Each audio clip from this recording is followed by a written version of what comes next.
Hey folks, David Stewart here. Hope you're having a very healthy day. I built a home gym, and maybe this is a very boring thing that no one cares about, why I built a gym in my home, but I'm going to tell you anyway. There were three reasons: women, convenience, and control over the environment. Now, I'm not out in the gym to show you my fancy equipment because it's not that fancy and it's not that special. Got some like pulling machines, a bench, some dumbbells and weights, and a couple cardio machines I got before the pandemic.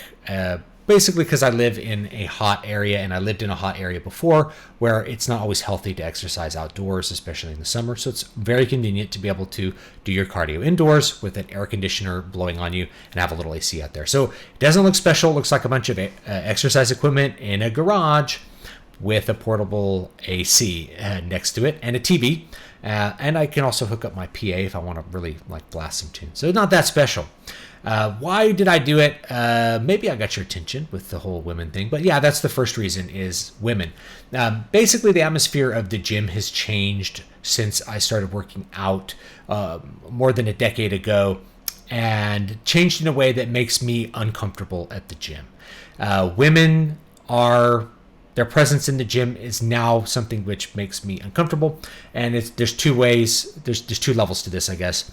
The first one is that if you've been plugged into social media, you may have been seeing these little videos go viral where a woman's trying to shoot a TikTok and she's wearing basically nothing and videoing herself, and then gets all uppity when a man looks her way or says something to her or checks her out, quote, checks her out at the gym, glances at her, uses his eyes to look at an object in front of him.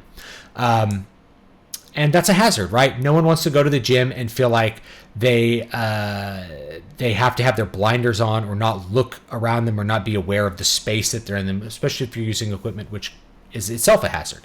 No one wants to do that. No one wants to go to an environment that feels hostile. And the environments at the gyms around me now have started to feel hostile. It wasn't always like this. Women used to just wear shorts and a t-shirt to the gym. And in fact, the last gym I was at in California, that was pretty much the standard. Women didn't dress too skimpy. But even while I was there, less and less clothes started showing up to the gym on these women. Even when I worked out in Vegas at a bodybuilding gym, I used to go to this gym on Flamingo Street that a lot of pro bodybuilders went to. They were still nowhere near as the level of immodesty that there is going on here. I remember there was one girl who used to work out in a sports bra, but she didn't actually care that people looked at her. She liked the attention. That was kind of the point. But the place was full of fitness models, and they all wore baggy clothes. They all wore really comfortable clothes to work out in, because the point was to exercise your body. And if you wanted to do a pose down, you'd go into the mirror in the bathroom and take your clothes off to do a bikini pose or something there. You weren't going to do it in the middle of the floor where it would distract people, and you just didn't want to show off. If people were bodybuilders were way more incognito than I realized before I went to that gym.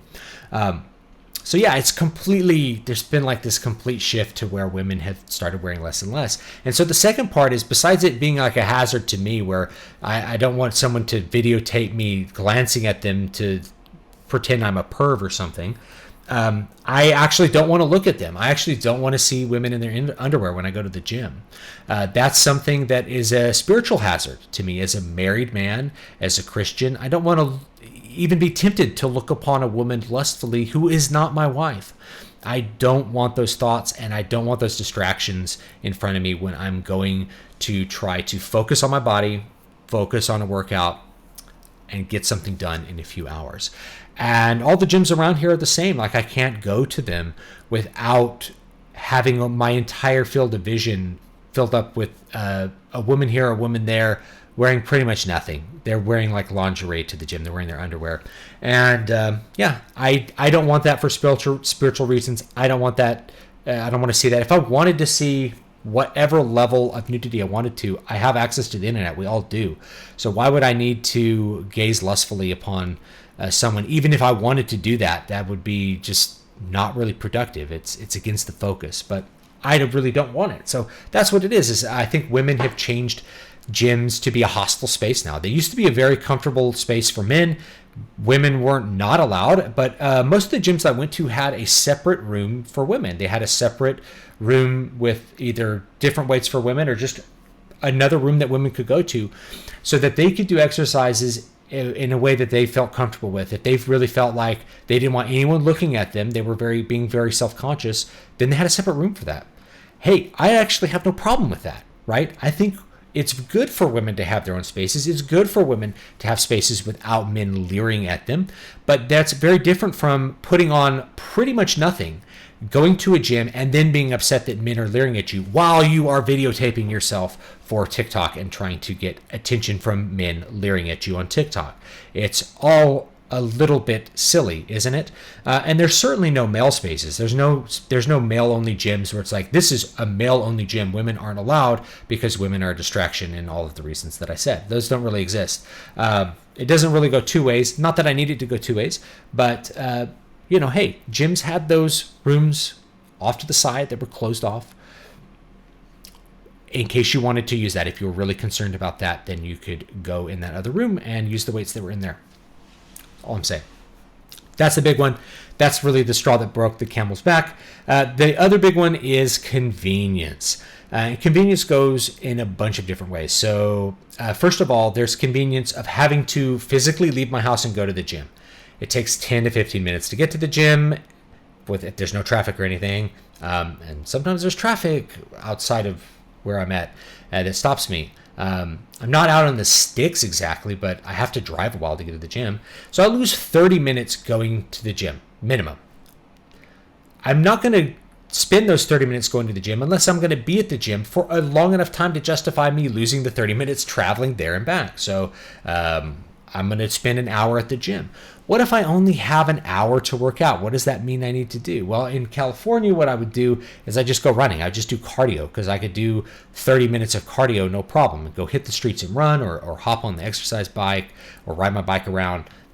Those were all things that I could do to get my cardio done and instead of lifting weights. Now, if I have my gym in my garage, it's like, boom, I only have 15 minutes to work out. I could still actually do a workout. I could do like an ab workout, or I could, do like 10 sits on the arms or something, right? I could do something for 15 minutes. So I could always be making progress, even if there's a very small amount of time I have. And as my life has gotten more complex, it's gotten busier. I've had less and less time. I don't have 2 free hours every single day plus, like when I was single, to be spending at the gym doing everything under the sun that I might want to do at the gym to work out, and preparing good meals and all that kind of stuff that has to happen too.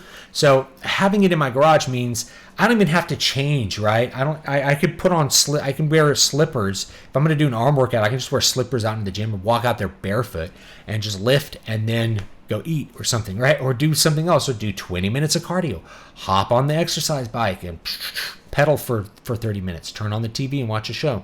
Whatever I want to do that's out there. So the convenience factor is exceptionally high. Now, I will say there's a flip side to that, which is if you're one of those people that you need to go away from your house in order to be serious about what you're doing, that's really good to go to a gym, because then it's like I get all my stuff in my bag, I get suited up, I go to the gym, I'm real serious about it, like you're going to work. That could be a benefit too, versus having the convenience at home. It's easy to ignore what's at home.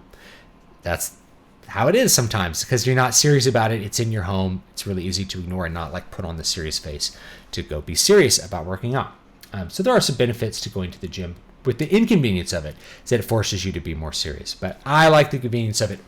Fits better into my life, where a lot of days I maybe only have 15, 20 minutes to work out, and that's okay. I can make use of those 15 or 20 minutes in a day. It's great. The third one is control over my environment. This is a huge plus. I can arrange the weights the way I want to. I can arrange the equipment the way I want to. I can move through the equipment the way I want to. I can also have the TV where I want it, and I can have what I want on the TV. I can watch a rated R movie if I want. I can watch HBO. I can watch YouTube. I've been watching YouTube videos of like Ableton Push stuff because I bought one of those just to see what people use this weird instrument for. I could just put that on, lift some weights.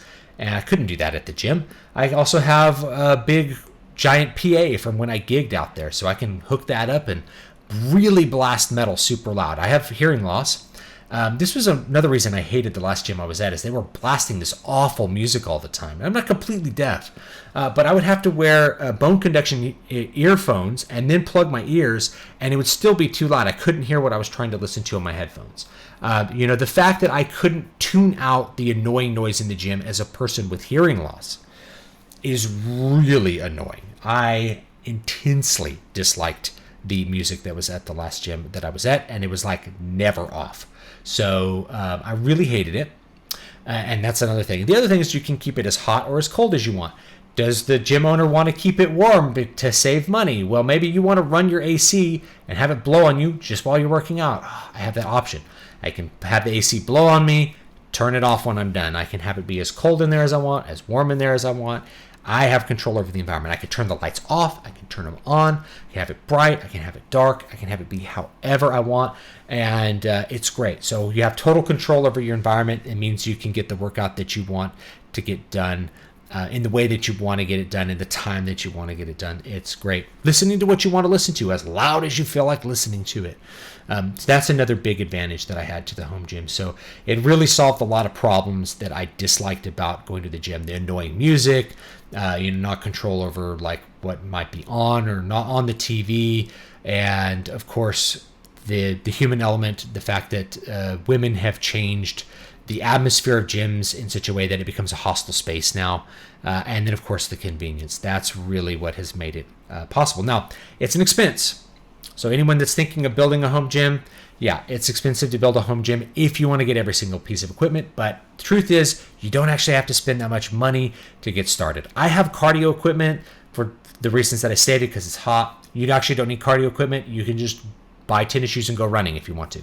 So that can save you money for that. You don't have to buy a bunch of cable machines or a Smith machine or something. Now, I like cable machines because it really lets me do a lot more different kinds of exercises. But you can do most of the same stuff with just a good set of used dumbbells.